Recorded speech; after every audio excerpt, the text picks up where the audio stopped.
तो आपका स्वागत है दिव्य साइंस क्लासेस में। आज हम लोग बात करेंगे कि प्रतिशत किसे कहते हैं। इसके जितने भी डाउट होंगे मैं फ्रैक्शन के बारे में, फ्रैक्शन को मैं प्रतिशत में कन्वर्ट करूंगा और बहुत ही मैं सिंपल तरीके से बताऊंगा। और मैं बताऊंगा कि 100% ही क्यों बोलते हैं किसी भी चीज़ का पूरा होना। तो सबसे पहले हम लोग बात करते हैं कि प्रतिशत, ये आज का जो टॉपिक है प्रतिशत, जिसे इंग्लिश में बोलते हैं परसेंटेज।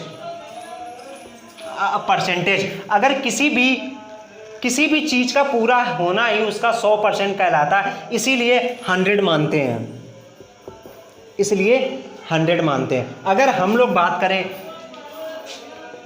एक बराबर कितने के होता है तो 100% के बराबर होता है। अगर मैं बात करूं 1/2 तो कितने के बराबर होता है? 50% के बराबर, 50% के बराबर होता है। अगर मैं बात करूं 1/3 के कितने के बराबर होता है? 100।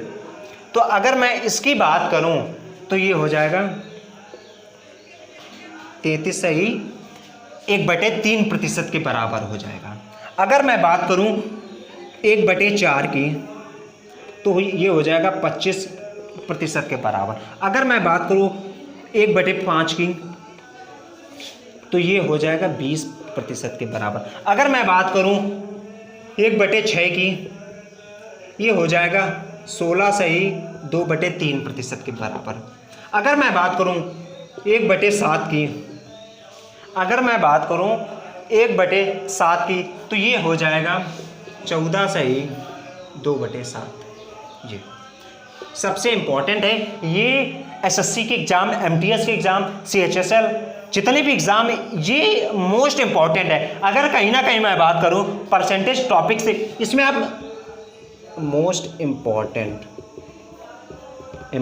है, ये आपको याद रखना है कि इसका होता है 1/7 का 14 सही 2/3। अगर आपसे पूछ देता है 1/8 का प्रतिशत तो ये हो जाएगा 12 सही 1/2। अगर आपको ऐसे भी लिख सकता है 12.5%, 12.5% या 12 सही 1/2 या 25/2 भी दे सकता है, 25/2। ये आपको फ्रैक्शन ऐसे याद करनी।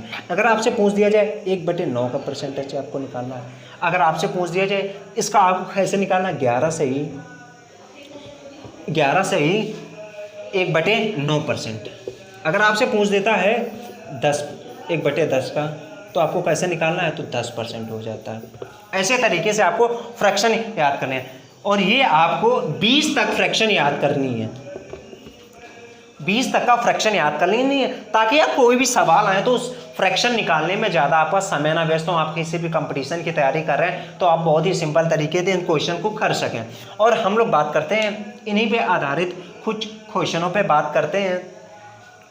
अगर आपसे पूछ देता है, जैसे कि हम लोग बात करते हैं एक सवाल की, अगर आपसे पूछ देता है वो 2/3 का 30% बताइए, तो ये आपको कैसे का मतलब होता है गुणा। तो 2/3 इंटू 30, अगर प्रतिशत हटाना तो नीचे आपको 100 करना पड़ेगा। आप इस काटिए कितना हो जाएगा 10, 1 0 से 1 0 तो 2/5, 2/10 तो कितना आ जाएगा 1/5। हम लोगों ने 1/5 होगा इसका आंसर। अगर मुझे इसको परसेंटेज में पता करना हो तो ये आपको 20% हो जाएगा, ये इसका फाइनल आंसर आ जाएगा। और मैं नेक्स्ट सवाल की बात करता हूँ। 5/2 का 40% बताइए कितना होगा, ये आपको मुझे कमेंट सेक्शन में बताना है। अगर ये सारी चीज़ें आपको बहुत अच्छे तरीके से समझ में आई कि फ्रैक्शन कैसे निकालते हैं, हर समय 100% ही क्यों मानते हैं, अगर ये चीज़ें आपको समझ में आई हैं तो मुझे कमेंट सेक्शन में बताइए कि मैं नेक्स्ट टॉपिक किस टॉपिक में बनाऊं। और नेक्स्ट वीडियो में बहुत ही सिंपल तरीके